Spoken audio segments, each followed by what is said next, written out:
For 95 dage siden fik 9 dømte kvinder valget mellem fængsling eller deltagelse i Kvinde Kend Din Straf. Holder de ud alle dage? Er seerne med dem? Ja, så kan vinderen frit træde ud i friheden efter 100 dage med moderat psykisk til fysisk pres. Det er som altid op til seeren, hvem der skal benådes, medmindre de selv bryder sammen. Vi er nået til finalen med vores sidste 2 deltagere. Er det vores allesammens blåøjede Caroline Sofie, der går af med friheden, eller bliver det Cool Kika? Den, der udholder straffen bedst, angrer mest. Velkommen til finalen i Kvinde Kend Din Straf.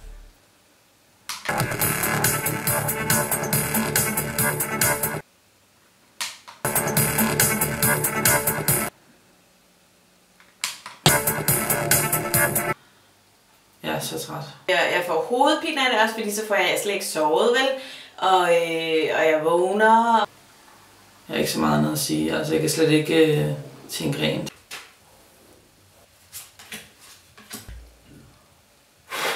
Hun er sådan meget frisk og energisk. Røvhul! Nej, det er bare røvhul. Jeg glæder mig til at fortælle, at det var et røvhul.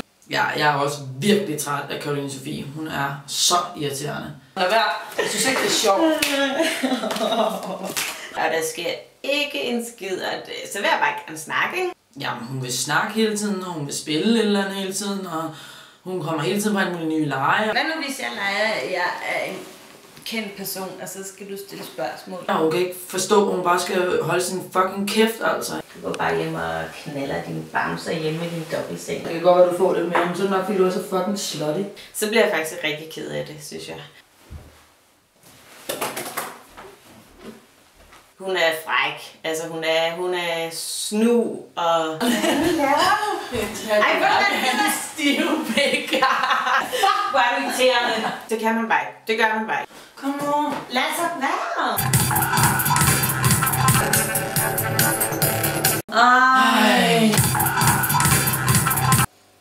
Altså, jeg har tinnitus, ikke? Når vi spiller kort, og det er, når vi spiser, det er, når vi skider, når vi bader, og når vi sover. Så lige snart den slukker, så er det bare... Jeg kan virkelig godt mærke, at prøvelserne nu de bliver hårdere og hårdere. Du skal kun ikke et kort. Fuck, hvad skete der der? Ej, helt ærligt, jeg synes overhovedet ikke, det her det er sjovt. Men det er altså... Hvordan kan du ikke komme her til mig? Jeg kan altså ikke lide det her. Du er bare her til mig. Det er overhovedet ikke det. Det er bare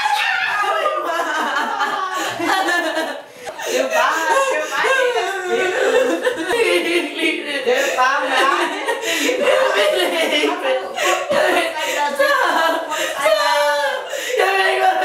Som vanen tro, når en deltager stemmes hjem eller går frivilligt på grund af et psykisk sammenbrud, så skal vi en tur i skriftestolen for at løfte sløret for forbrydelsen og sige farvel. Det gælder også i dag, hvor finalen fik en uventet afslutning. Jeg ved ikke, hvad jeg skal sige til det. Jamen, de slukkede lyset. Jeg giver mig ikke, når det er mørkt. Jeg er rigtig synd for hende, fordi Kika, hun er altid sådan cool, smart.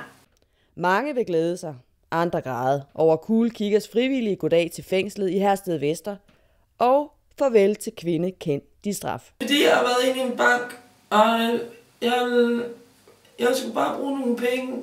Jeg skal sidde i fængsel i 2 år i stedet for. Caroline Sofie var ellers ikke blevet tippet gode chancer i sæsonens indledende uger. Men efterhånden som seernes favoritter krakelerede på stribe, ja, så voksede en tæt, loyal seerskare op om Caroline Sofie. Jeg kan ikke klare fængsel.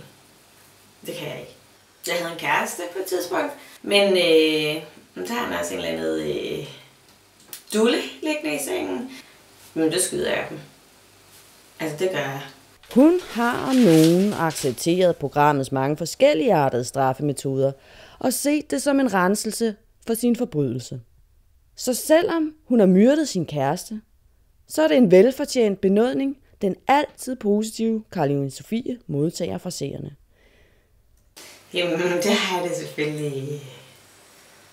Det er selvfølgelig helt vildt dejligt, altså. Et stort tillykke til Caroline Sofie, vinder af sæson 7. Kvinde, kend din straf.